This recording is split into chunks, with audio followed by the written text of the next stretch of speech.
Geno Yoweri Kaguta Museveni tetumanyi wa gy'agenda kuddukira naye ebigambo birabika biranze kati ate bigenze kumulemerera. Anti Kyagulanyi Ssentamu Robert Bobi Wine agava mu America USA, agava mu European Union Parliament, agava mu banka y'ensi yonna, agava mu kooti y'ensi yonna ICC. Mwami Museveni kirabika ate nno amazzi yagalinnye gye gava. Kyagulanyi Ssentamu Robert Bobi Wine entambula ze okwetooloola eggwanga Uganda, mateeka gennyini yensi yonna egamba nti engeri yokka bannansi gye balina okulagamu obutali bumativu bwabwe, gye balina okulagamu omukwano gwabwe eri omuntu, era gye balina okulagamu kye beetaaga ombeera y'ensi yaabwe okufugibwamu.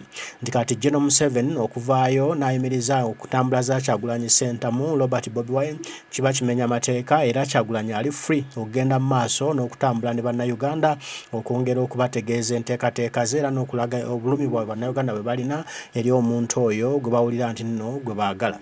Ati nno Kyagulanyi enkola gy'akolamu ebintu bye Geno Museveni tagenda kugitegeera mangu kubanga ate yajja n'enkuba nga mpya nnyo. Nsaba tusobola tugende tufune ebiva eno mu ggwanga lya America ate tutambule ffenna. I think our president, Bobi Wine, has proven to the world who the legitimate president of Uganda is. The recent national tour, the mobilization rallies, where we saw hundreds of thousands of people showing up, that demonstrated to everybody who the legitimate president of Uganda was, and the illegitimate dictator, General, I like to call him Field Marshal now, Field Marshal Museveni, saw for himself who is the true power in Uganda. And that is the people of Uganda, people power. They showed up in massive numbers. And the good thing is that all the diplomats accredited and based in Uganda saw it. The whole world saw it. So that argument does not exist. It never existed, but it's emphatically now been cleared. Museveni has been reduced to an ordinary citizen of Uganda, watching the entire population virtually come out to show whom they support in Uganda. So I wanted to start off with those words, first of all. It's clear by the massive numbers that Dictator Museveni will go either by stepping down or by being driven out. The choice is his. The people of Uganda have made their choice by coming out to demonstrate their support for the legitimate president, Bobi Wine. The good thing is also the members of the security forces saw it as well. The soldiers saw it. The police force saw it as well. So I urge them all to be and stand with the people of Uganda and never, ever kill innocent Ugandans. Do not listen to illegitimate orders by an illegitimate ruler of Uganda. So now I wanted to broaden today's conversation. And because I have another engagement at 9:40, I will try to speak to for maybe 10 or 15 minutes, maybe even less, so we can have more time for an exchange and a dialogue. I posted some hashtags on the chat, and I hope we start to use those hashtags as we go forward. And I'll explain the importance of that in the course of my presentation. I want to talk about Uganda's liberation in the context of a Pan-African agenda. We cannot afford, and we would be making a big mistake by seeing Uganda as isolated from the demands of the people of Africa, particularly the young people of Africa. We see what is going on right now in West Africa. It affects not only West Africa, it affects the entire African continent, and it affects the relationship between Africa and the rest of the world. We saw the most recent coup in Gabon, but the one before that, which was actually much more important and transformative, was the one in Niger. Now in Niger, one can say that the coup d'etat may have been originated from a personal struggle between the leader of the Presidential Guard, which is General Chiani, who is the person in charge now in terms of removing President Mohamed Bazoum from power. It might have started off as a personal quarrel or argument between the two of them. It might not have been a progressive coup. It might not have been in support of the aspirations of the people of Niger. But once he seized power, it became clear that he had no choice. The young people of Niger came out to the streets, and their number one demand was to end the exploitative relationship between Niger and France. The conversation was no longer about the coup itself, but it was about the exploitation that has impoverished Niger, because Niger has a neo-colonial relationship similar to what the other West African countries have with the former colonial power, France, but also similar to the relationship that Uganda has with its former colonial power and the rest of the industrialized world, which is that we sell our valuable resources for cheap and we import manufactured products at a very high cost. And that is why progressively, every year, our people become much more impoverished. Now, there's some information on social media that Niger was getting 80 cents a pound for its uranium, and the world market price was about $215 a pound. I've done research, and perhaps that number is exaggerated. It may not be true or accurate. Nevertheless, Niger was being massively exploited. I think the more reliable information comes from the former Minister of Energy in Niger, who said in one given year, a few years ago, Niger exported $3.8 billion worth of uranium. And Niger, out of that $3.8 billion, got only $490 million. That's outrageous. That's a scandal. That's only 16% of the value of the uranium exported. Now, what is happening with the difference? Of course, it is accruing to France, the former colonial power. Niger is subsidizing the standard of high living in France and other European countries because it also exports to other EU countries at the expense of progressively every year impoverishing the people of Niger. So when this coup occurred, France, of course, demanded the restoration of President Bazoum. France, speaking through ECOWAS, because we know who's really controlling ECOWAS in the background, gave the new military rulers 1 week to restore power to Bazoum. That 1 week has, of course, now passed. It's become more than 2 months. And why did the invasion of Niger not occur by ECOWAS on behalf of France? Because the people came out on the streets in massive numbers in Niger, tens of thousands. But even much more importantly, young people came out on the streets in other countries, in Mali, in Burkina Faso, and in Guinea and Senegal and other countries.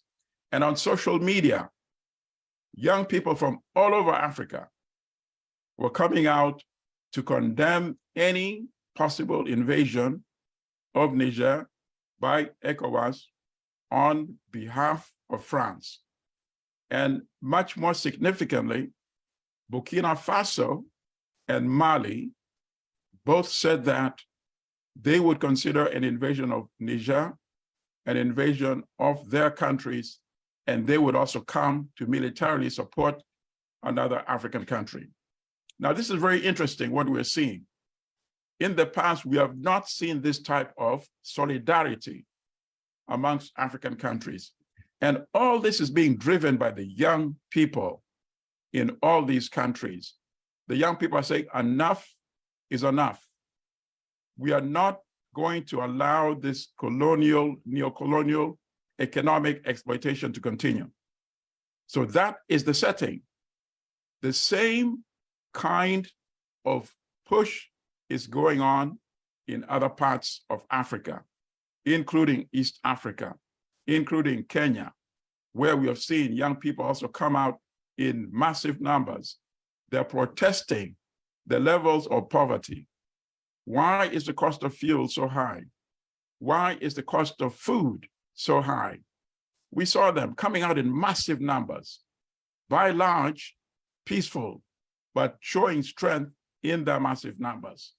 So now let's come to Uganda.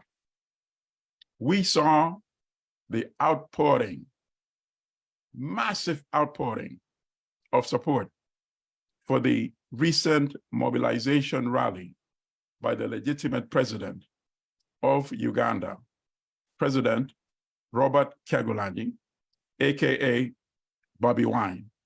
And in Uganda, in addition to protesting the high cost of living, the high cost of fuel, the high cost of food, they are also protesting the 37 years of a regime of torture, a regime of corruption, a regime of terror, a regime of murder, and a legitimate regime, because they know who won the elections in 2021.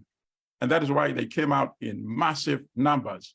Now, this demonstrates that a few things could happen in Uganda going forward. And obviously, much of it depends on how the dictator himself conducts himself. Will he come out and try to block further mobilization, as he's already demonstrated, by banning any further mobilization rallies? That is a question that will have to be addressed. He's already shown that he cannot stop the people from demonstrating their support for the legitimate president. And the whole world saw it. So the whole world is going to be watching very carefully how he behaves as the national mobilization rallies continues when the legitimate president returns to Uganda. As many of you know, of course, he has traveled. He's attending the Ugandan Diaspora Conference in Canada. And after Canada, he's going to come to the United States. He will be in Washington, D.C. next week, where he will be able to engage with members of the Congressional Black Caucus who are meeting in Washington next week. He'll be able to speak to many members of Congress and inform them on the situation in Uganda, and also to press them to stop any further aid to this illegitimate regime in Uganda. Now, let me address some recent successes that we've had. In the last appearance, I urged comrades to be involved on social media. I gave a number of hashtags. I particularly encouraged people to protest against the World Bank and the continued support for the illegitimate regime in Uganda. First of all, I want to congratulate and thank everybody who did join in those protests. Those protests have now been successful, as you know. The World Bank has suspended any new funding for the illegitimate ruler in Uganda. And even though the official press statement might make reference to the anti-LGBTQI legislation signed into law by dictator Museveni, it was a combination of all those factors. I would compare to one of my big heroes was Muhammad Ali, actually. Muhammad Ali, of course, was a great boxer. but he was also a social activist and human rights activist. I remember one of his best fights was the one against George Foreman, who was knocking everybody, left and right. And Ali was a bit older at that time. And people said, Ali, are you crazy? Why are you fighting this great, powerful George Foreman? That was before many of you were born in Congo, in Kinshasa, in 1974. Ali softened up Foreman for 7 rounds. And then in the 8th round, with one blow to the head, took him out. I see the same thing as the way we finally got the World Bank to stop supporting the illegitimate dictator in Uganda by giving him billions of dollars over the last few years. Our protests on the streets, our protests on social media, all combined with the anti-LGBTQ law, which was signed. By that time, we had already softened the World Bank, and the World Bank was ready to back out. And in the last appearance when I was here, I told you I knew we were putting enough pressure on the World Bank because they were contacting us and urging us to stop the protests that we were conducting outside their headquarters in Washington, D.C., of the World Bank and the IMF. So that, to me, demonstrates the power of protest, physical as well as social media. So you should take great hope in that and become much more inspired and motivated in continuing this type of protest, because now we need to turn our attention to the $1 billion that the United States still supports the illegitimate regime in Uganda with. That's number one. Number two, we need to dedicate ourselves and commit ourselves even much more determined way in fighting to stop ECOP, in ensuring that Total Energies does not continue that pipeline, which outcome would be only to empower the illegitimate regime in Uganda and to give dictator Museveni more resources with which to continue torturing and murdering the people of Uganda. And that is why I posted some of the hashtags that you see on the chat.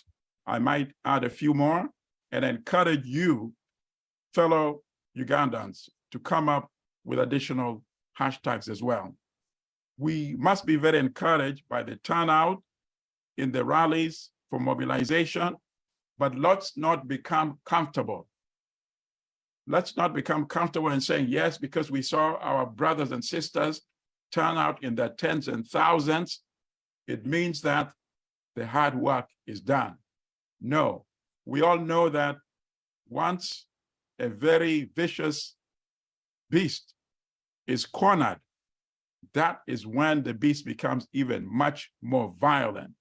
So we should expect that we are going to have many more, unfortunately, possibly bloody days as we come toward the liberation of Uganda.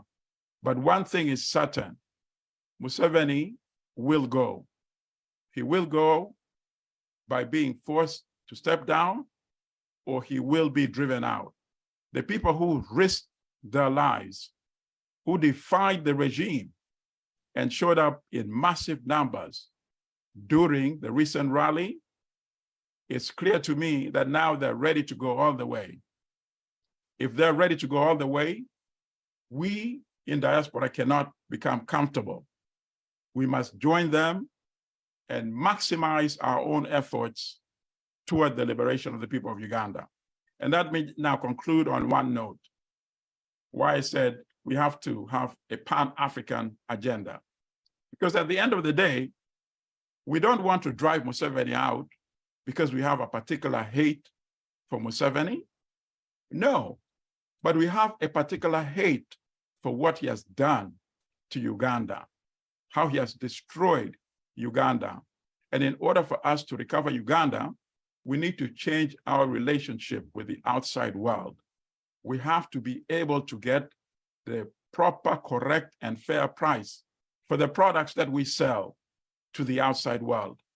And I assure you, sisters and brothers, we cannot do it individually. We need to have a collective African approach.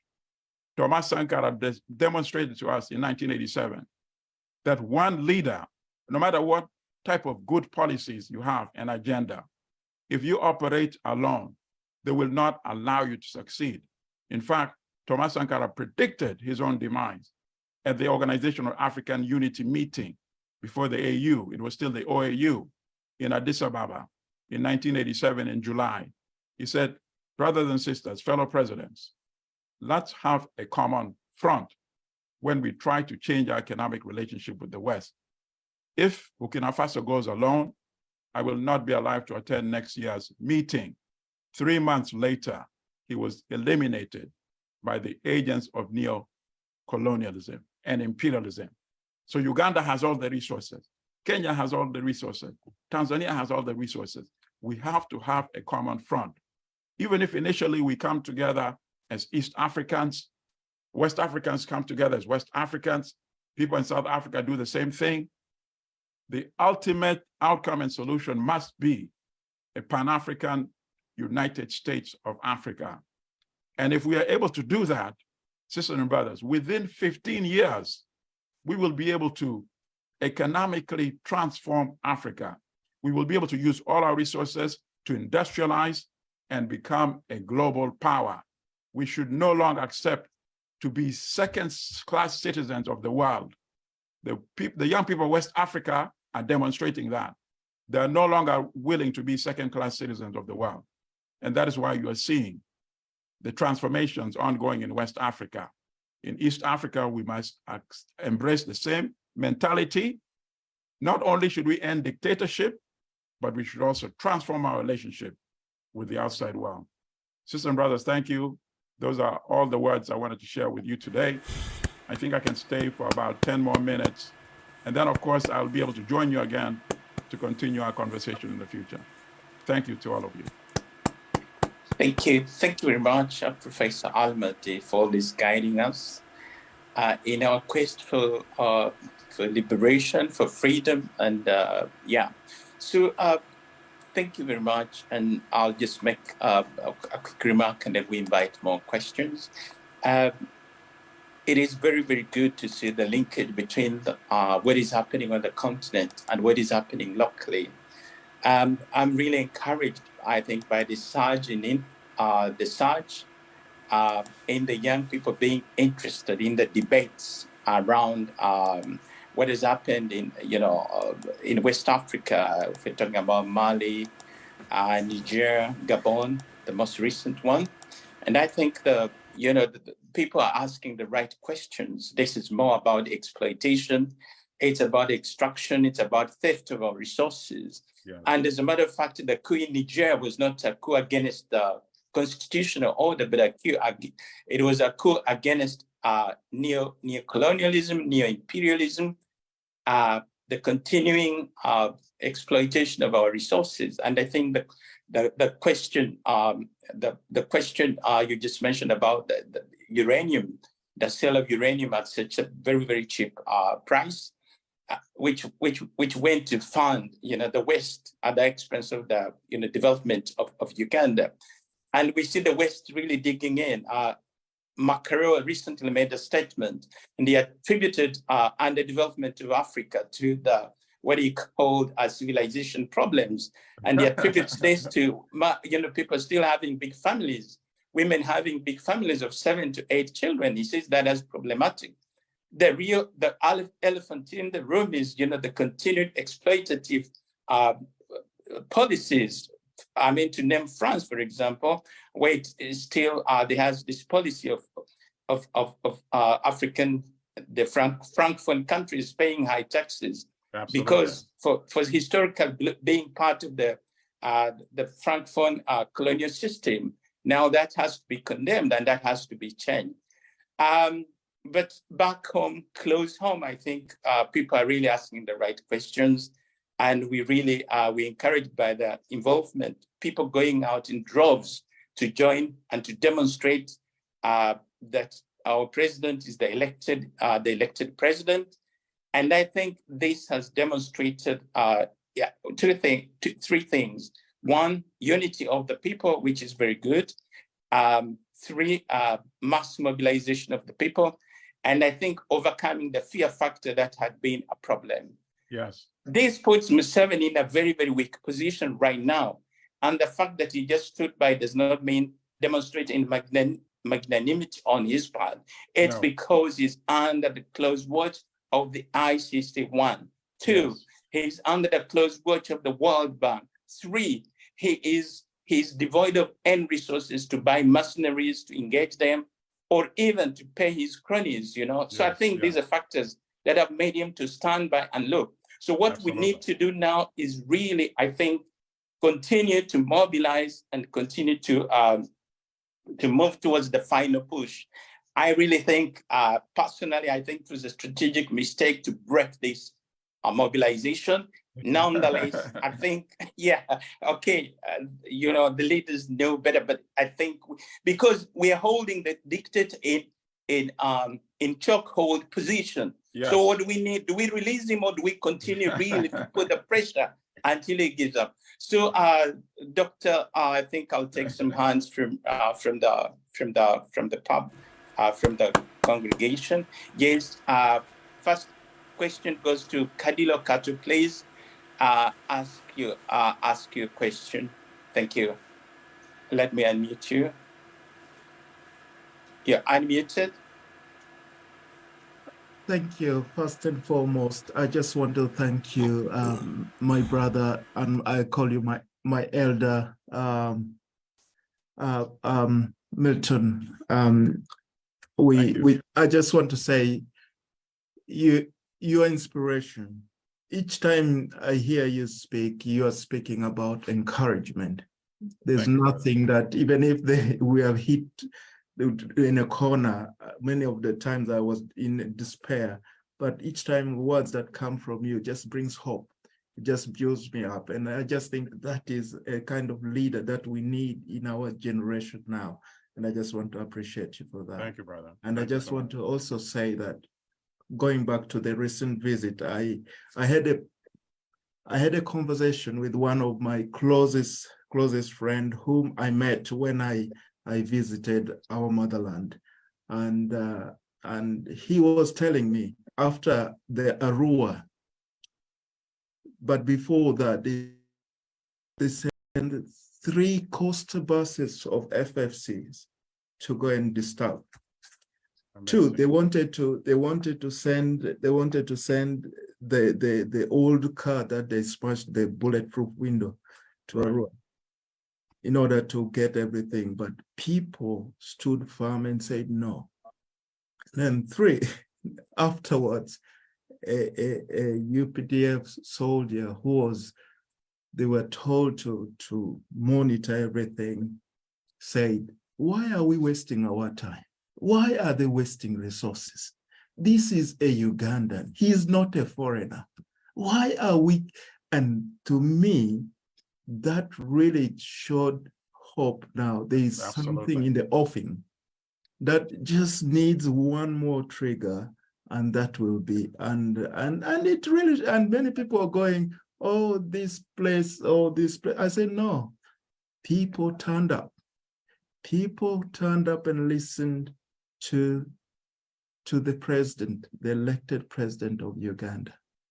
And they have taken things on board, and it's just a matter of time that God is going to deliver that country through his people. I don't have any questions, sorry, but I just wanted to say thank you. I appreciate those kind words, your comments, and obviously that's the kind of outcome we want from these types of conversations. In fact, it's good that you bring up Arua, because remember the first Arua, that is when Uganda was liberated, because Ugandans had lost hope. So when you have this young man going to support the candidate in Arua, when was this, 2018? the by-election in Arua. Yeah. And the dictator himself was there campaigning for his candidate. Mm. And the candidate of the opposition was arrested. And he was even still elected while behind bars in jail.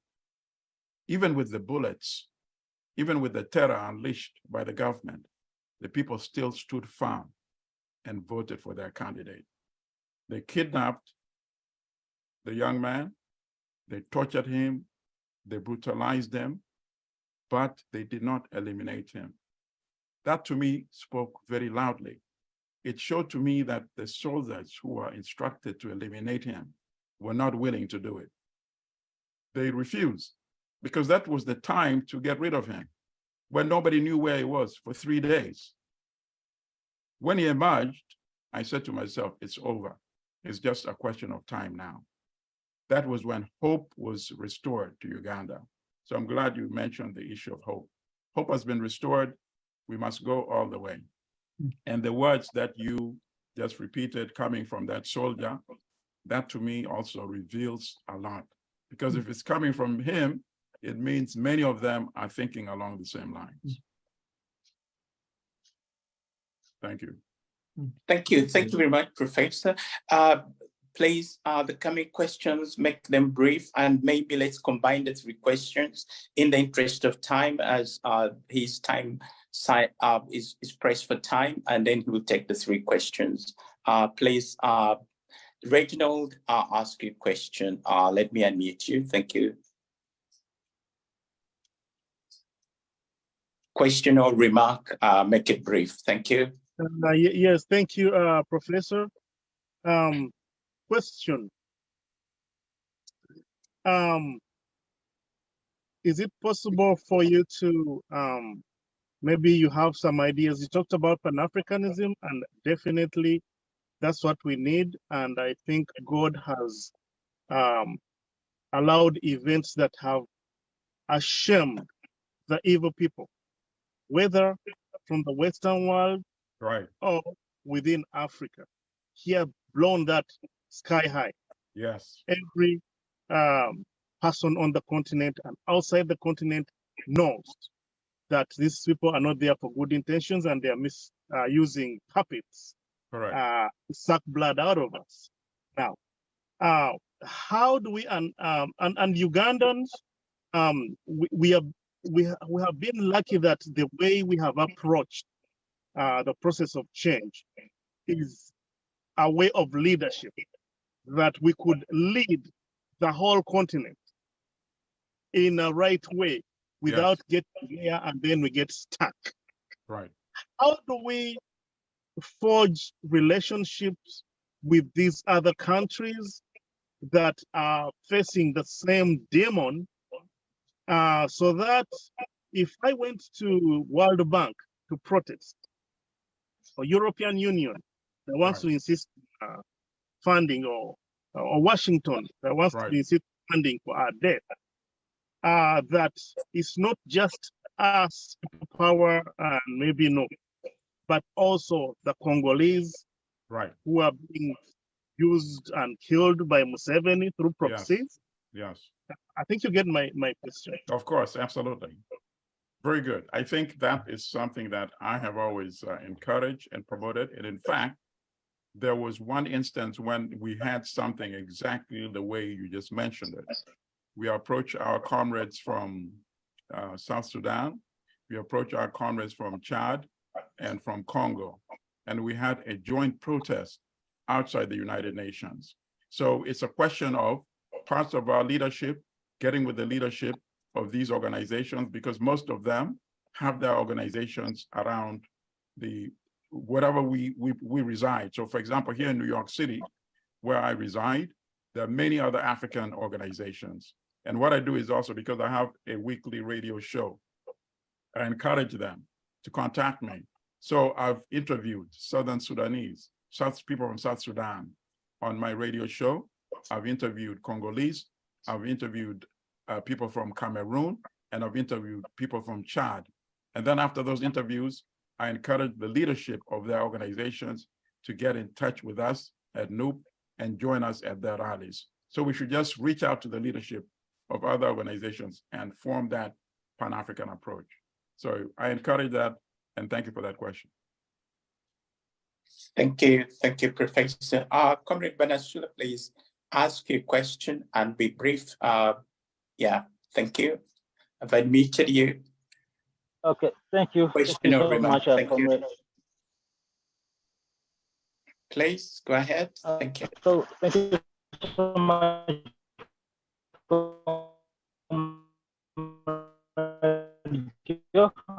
Thank you so much to Professor, and so much to Professor Eton Almandi. Professor, a question I have is that is it I mean in the revolution that we are in right now, is it advisable for our friends in the UPDF or police to be forward, I mean to be in the front of removing dictator Museveni, or they should be behind the native Ugandans, the oppressed Ugandans in this revolution? Thank you for that. Let's take James. Thank you. Okay. Thank you, Comrade. James, please, your question. Thank you. Comrade, I'm unmuting you. James, please ask your question or make your remark. Thank you. Let it be brief. I'm always very brief, you know it. I just wanted to say thank you to Professor. Then the other comment is just an addition to what he has talked about, the social media. We need resource persons on the social media to make social media resourceful. There are a lot of gaps, because if you just go to social media right now, the NRM itself is just gutter, and they dominate with the gutter. They dominate with the gutter. They're there and they're doing a lot more than us. It is the truth. So the other thing, it was just about, I don't know, it could be strategic because we don't know. Joe, you have just spoken about it. Yes, Joe, I was disagreeing with you, but still I can agree with you on one point. We have crowds. If those crowds are informed, if those people, the many people are informed, Joe, you come to the United States or UK, even a child will challenge you on rights. So we are having an issue of education. How do we transform that crowd such that even the leader is not there? If we even were saying, let's go and welcome Bobi Wine, and that's it, enough to change the country. Just that chaos, he's coming back and people are going to welcome him. So we need information. We need empowering our crowds. I think it's both a question and a comment. Thank you. Thank you. Over to you, Professor, please. Thank you. Professor Almadi. I think I was muted. Can you hear me now? Yes, we do hear you. Okay, Thank so in terms of the first question, in what position should the security forces be? At the forefront or behind? They should be with the people, but the NUP leadership and the people of Uganda should be at the forefront. And the rallies demonstrated that they are at the forefront of the struggle. What we need to convince the security forces is, do not kill Ugandan civilians. Do not obey illegitimate orders. And for people who are not familiar with what happened in Romania under the dictator Nicolae Ceausescu, they should go back and look at that. When Ceausescu was addressing a massive rally and the dictator was expecting people to just be clapping and adoring as usual, one person booed. It was one person. And then after that, it could not be stopped. All of them started booing. The security forces came to Ceausescu and his wife and said, we have to go. They realized that his power was over. They said, we need to transport you to a safe place. They got him and his wife in a helicopter. Instead of transporting him to a safe place, they transported him to a barracks that had already announced that it was no longer supporting the dictator. And that was the end of it. So the people were at the forefront, but the security forces were monitoring carefully what was happening. The minute they realized that the people had won and the dictator was out, then they took care of the rest of it. So you don't want the security forces to be ahead of the people, because then after that, they may take the revolution in a different direction. So you want the people to be at the forefront, but the security forces not to oppose the people. So that would be my response to that. And the security forces are not blind. They're watching very carefully. They're watching very carefully. And I hope and trust they will make the right decision at the right time. In terms of the second question, I agree totally. We need education. We need for the struggle to continue, regardless of what happens. So that, of course, is a very wise suggestion. In fact, there's a documentary film that I highly recommend if comrades have not seen it yet. It's called The Revolution Shall Not Be Televised, the Venezuela coup, or the Chavez coup. It was when the military overthrew Hugo Chavez in Venezuela. That coup lasted no more than 48 hours because the people came out on the streets to support the legitimately elected leader. And the people in Venezuela were pulling out of their pockets the Constitution. They had miniature version of the Constitution. Now, our Constitution has been destroyed, and that is the problem. So we can't have them pulling out the bastardized Constitution by dictator Museveni. And one of the hashtags I put up there, and I hope people start also distributing that, is to restore Uganda's Constitution. But what we need to do is to come up with brief guidelines informing our people of their rights, basic education, and print that, whether it's in the form of a short card where they carry in their pocket, and every time that reminds them to re-educate themselves, and they invoke that every time. So that's a very good idea, actually. I think we should develop that further in terms of education. So thank you, comrades, brothers and sisters.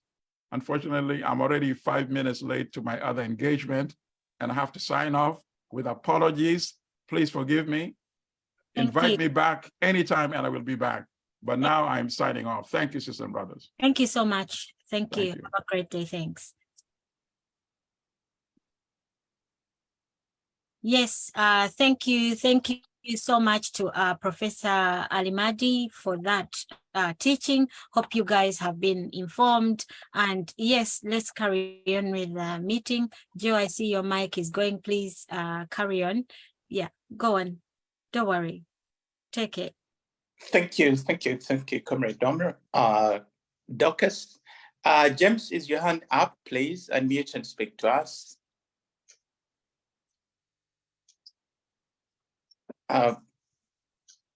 James, I'm unmuting you.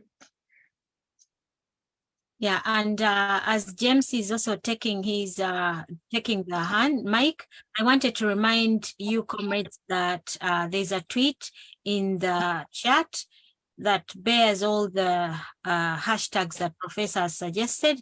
Let's craft different tweets. That's just an example. You can copy it and add to it and use different pictures. Thank you. Yes, James. Well, I think I had left my hand up, but still I can have an opportunity to take it on. Yes, I was talking to Gata Media, right from, if you looked at what the televisions, NBS, NTV, UBC, and all other social media handles, I think they have been engaged, they have been fired you just go and you see gutter. But it's like we are not countering enough with our numbers, and especially if you are countering with the facts, with the simple facts. A few of you who have followed me, if you can see, for example, I'm in a hospital that is giving Colgate, you call it Colgate, and toothbrush. I just tweet that. I'm like, if you told Ugandans that hospitals in America give toothpaste, they don't agree. But these are things that are happening because the hospital is a comfort zone. If you're going to talk about personal hygiene, then a toothbrush it's just automatic. And then you'll find them telling you don't compare us. So what do you want to compare with? This morning I was talking about music in the hospital. Music in the hospital. There are loudspeakers all over this hospital, and you just listen to music played from a central. If it's not music, then every room has a television. I mean, these are things that we who are exposed should see. I saw a certain lady pushed by a Maguru Kumi, a truck. I think you also heard that lady was run over by a lorry.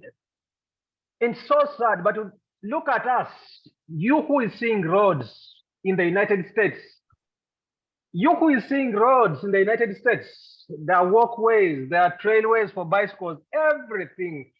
And then people will tell you we can't achieve that in 300 years. So they are just putting impossibilities. So you need this loaded on young minds. Young minds. You cannot talk what I'm talking to an old mind. Some of these guys just need to go. So it's important that we balance up some of this social media. They are so good. For them, they are so good. They are using MPs. Kawanda, for example, Kawanda, somebody. He has already posted Chagulanyi's family in a destructive, and that is an MP. So these are things we need to go and count and hit back. Hudu Hussein, I've just posted something telling him that this is one of the most dangerous fellows RDCs we have ever seen. We need to profile him we need to overcome him with the numbers. Actually, if you saw when I posted something about let's profile Hudu, they brought down my Twitter account. But good enough, my Twitter account is blue ticked. I pay for it. So I complained, and within about 1 hour it was restored. Because I said, you people, I pay for this, and I'm complaining about my country. So those small things, those small tricks, we need to engage. Thank you.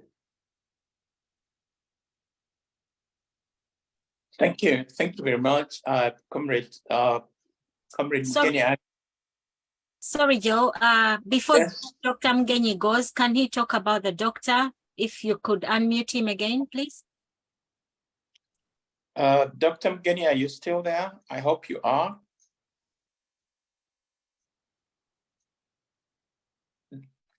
Okay, Dr. Mgeni, you're unmuted again. Please give us an update on the fundraising for Dr. Docas, thank you so much. Thank you so much for remembering that. And Docas, I think let's give an applaud for Uganda, Stand Up Uganda. Fundraising for Doctor had stalled. And when last Saturday when we spoke, I was able to raise $2,000 just from speaking here. So Docas, I hope this time it's going to jump up again. And Kato, thank you for the $100 because I didn't remember thanking you, but thank you because you started it. Somebody came with 750, then he followed, and we got $2,000 from Stand Up Uganda. So that is to you. But the doctor has already gone to Kenya, and he's going to take his operation from Eldoret. Eldoret is like Tororo. Look at Eldoret. It's not a main hospital. It's not in Nairobi. He's going to have his surgery from Eldoret. That means we should be having kidney dialysis and surgeries in Tororo, Mbale, whatever.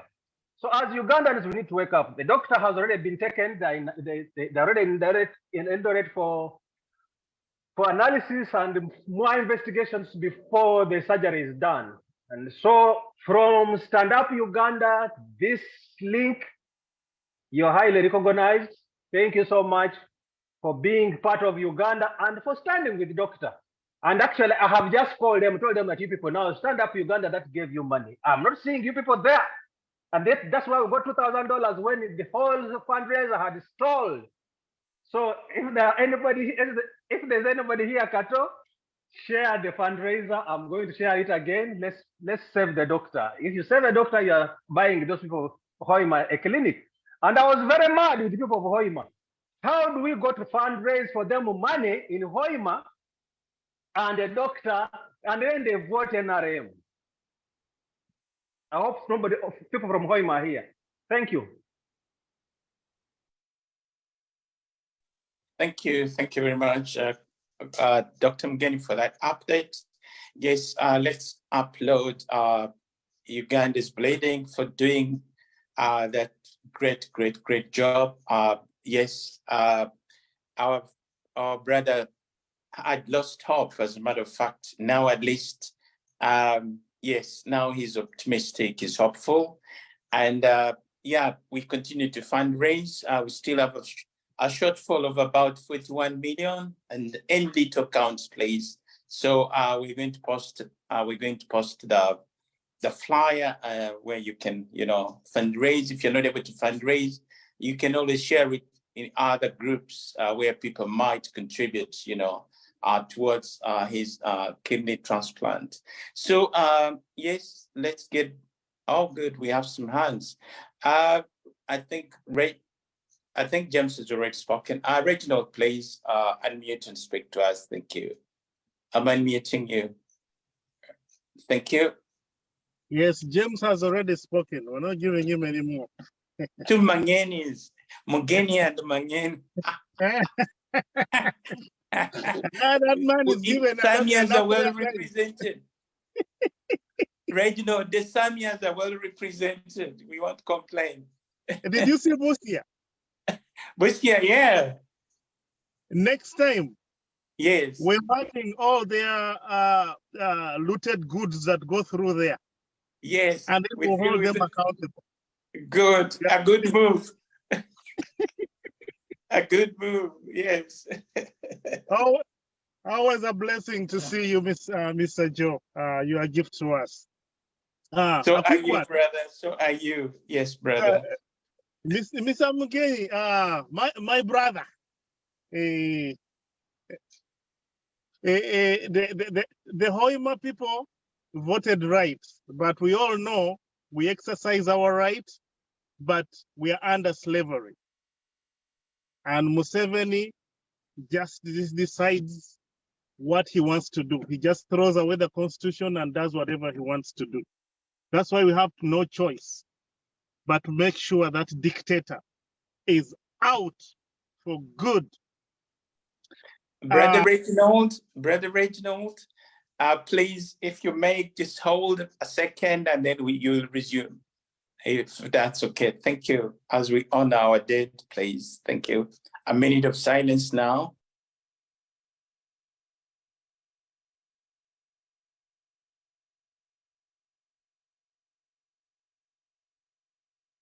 By Evo Museveni. The Bible says to us as Christians, I was here, joking and laughing with my brother. The Bible says, rejoice always and be thankful in all circumstances. That's 1 Thessalonians. So we rejoice because we have joy, even when our hearts are in pain, that these evil people are doing this to Ugandans.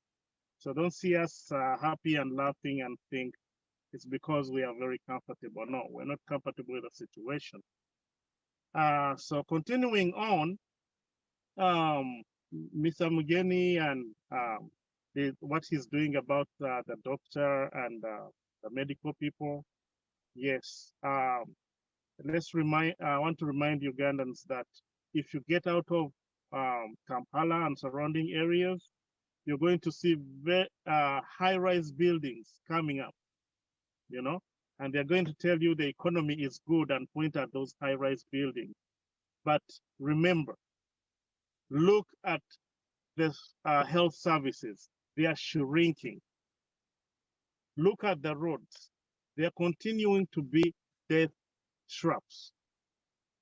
This stolen wealth is being hijacked by few people and used to build those high-rise buildings. Do not be deceived.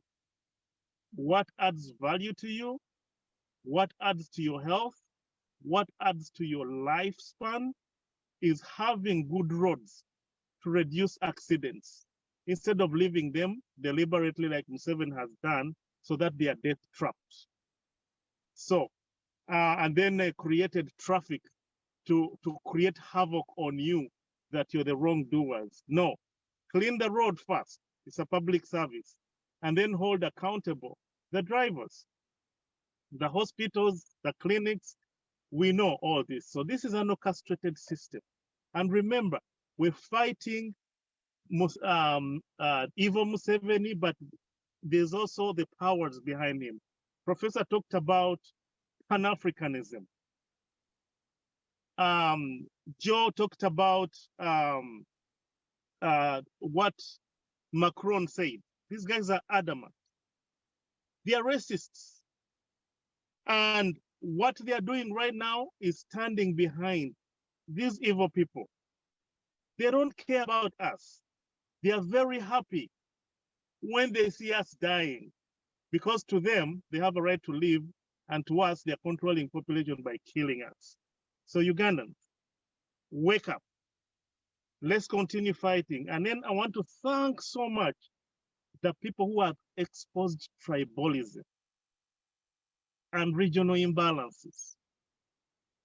Thank you so much. And you who are continuing to expose, reading those names from all public companies, right from directors, all the health services, the road services, URA, all the people up there, tribalists, regional RDCs, the regional police commanders, police officers in every district.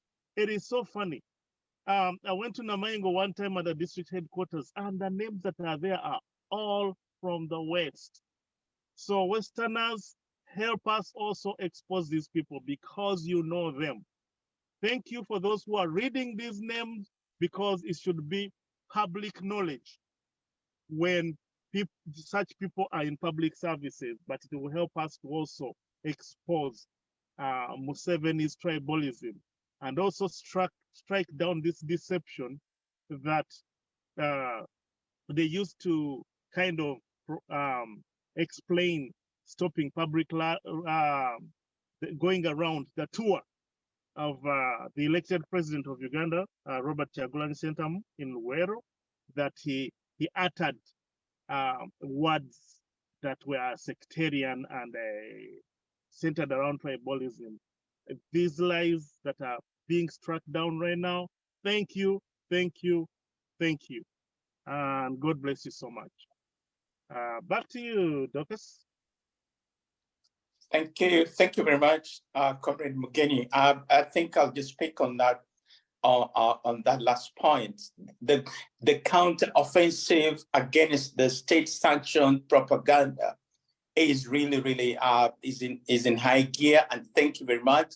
Let's continue to engage. Let's continue to challenge the status quo, the false, the misinformation, the fake news. You know, Museveni has been having the exclusivity, of telling lies and never being challenged, because he's using this tool of sectarianism, nepotism, and tribalism. Yet himself is engaging in those very practices. And for once, people have come out openly to engage, to counter, to debunk that with facts. We're doing a good job, and I think let's go on engaging. And I think, as Dr. Mugeni said, the likes of Hood and Kabanda, let's take them head on. You know, we must really take them on and prove that what they are doing are just lies for the preservation of this regime. So that is a very good campaign. Let's take Comrade Kadilo. Kato, please unmute and speak to us. Thank you. I'm unmuting you, Kato. Thank you. Thank you. I just wanted to, I've spoken already, but I just wanted to, first of all, recognize again our fallen for the redemption of our country. And there's one thing about dying for sacrificing for something, and we see it in what Jesus did on the cross. For us who are Christians, believe that Jesus died so that we can be redeemed. And lots of people who did that during we had the Ugandan martyrs who stood firm on their faith, and they had to make sacrifices, and we are not immune to it. Those who have died will continue to be dying, and because of freedom. But I just wanted to the Bible also says that unless a grain falls down, there will be no good fruits, and more grains will. When you sow something and it dies and rots, it multiplies. So we should be mindful that their sacrifice is not in vain. But also I wanted to say to Dr. Mugenyi that the words of Martin Luther, the King, he says, in the end, we will remember not the words of our enemies, but the silence of our friends. And we will not be silent for those who are suffering, or those who need help. We want to show that this is the power we have, the power we can do to help those who are in really, really need. And we wish the doctor a quick recovery, and we're only doing our bit, and we will try to make sure that Uganda becomes better. It's like we are acting like salt. You know, the salt, if you throw a big iron in the sea, it takes time, but at the end, the iron is rusted, and we are going to make this regime rust to the bottom, that he'll crumble. And I just want to say, we will continue speaking out for the voiceless. We will continue making sure everybody knows. We will, as our president said, will shine torch on every towards the community that we live in around, and we will let them know about the rot that is happening in our country. So for God and my country, thank you.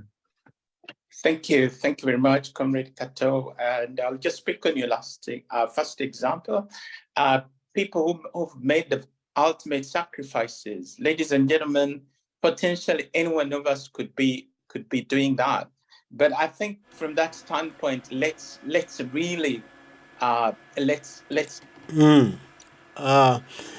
Ebigambo nga bwe bitambula mu biwulira bulungi era mu biwulidde bulungi. General Yoweri Kaguta Museveni birungi si birungi kuba bannayuganda bwe twongera okusindika, bwe twongera okupushinga wano we twatuuse Kyagulanyi Center mu Robert Bobi Wine mu country wide tour z'abaddemu Mwami Museveni aba alina ommo.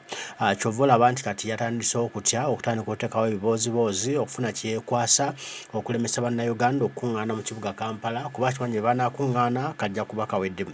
Abakwadde examples ez'aba dictator abazze bavaako mu ngeri y'ekyewuunyo nga wavaayo omuntu omu n'asitula eddoboozi n'agamba no tukooye, bonna ne beegatta wamu ne bagamba no ffenna tukooye, ekivaamu nga dictator ateekako njabala. Kati nno ne Mwami Museveni naye waayolekedde awo abannayuganda banasalawo lumu Kyagulanyi lwanajja mu kibuga Kampala n'abayita nti kati tuli Kampala tugenda Ntebe, Mwami Museveni kajja kuba kaweddemu. Nga ffenna tulina omulamwa gumu, gweyo gy'oli we omugyali ng'okimanyi nti oluyingira Kampala situdda waka nga Mwami Museveni tannawa kugwa nga tunakuva ku Ntebe, kijja kuba kya muwendo. Era buli anajja mu kibuga Kampala ng'akimanyi nti nze n'omwogo gwange, nze n'akadomola kange ak'amazzi, tetuva wano paka Mwami Museveni nga gavumenti ye egudde n'afuluma eggwanga. Ng'ekyo mwekyewadde nti mu nnaku 3 kyagala nga kiwedde mukikola bannayuganda, ne mumaakinga paka Ntebe, ne musalako State House, Mwami Museveni ajja kuteekako mu njabala. Ne basalako Parliament, ne basalako UBC, Mwami Museveni ajja kuteekako njabala, oba ajja kusalendalinga bagabe bannaye munsonyiwe, naye njagala tukolagane, muleke mpummule, sigale mu ggwanga, ate tugende mu maaso nga tukulembera eggwanga lyaffe. So wetutuuse awulidde bulungi nti weewo badictator bonna bagwira ate nti Africa eri mu revolution kyovola Mwami Museveni olukuŋŋaana oluli mu America yaganya oddugenda abakulembeze n'asindikayo bannabbanja n'abalala nga kuba akimanyi ekyaguddewo Congo Brazzaville ekyaguddewo president lwagenze mu America ne bamuwamba kati naye ali awo tali steady aganyiza okufuluma eggwanga ne bampamba nesikomawo so kati alina okukola bingi okulaba nga akyesigaliza mu ntebe naye nga naye omutima tegumuliimu agamba essaawa yonna bayinza okuba nga bandinvula kati tulina kwongera kuteekako pressure tulina kwongera kukola ekyo kisigwanidde okukolebwa okulaba ntunula eggwanga lyaffe mbaagala nnyo mwenna abaliko mwe bali kubaako Omukama Katonda nsaba bankuumire tujja kuba tuddamu tugambe ebigambo mweraba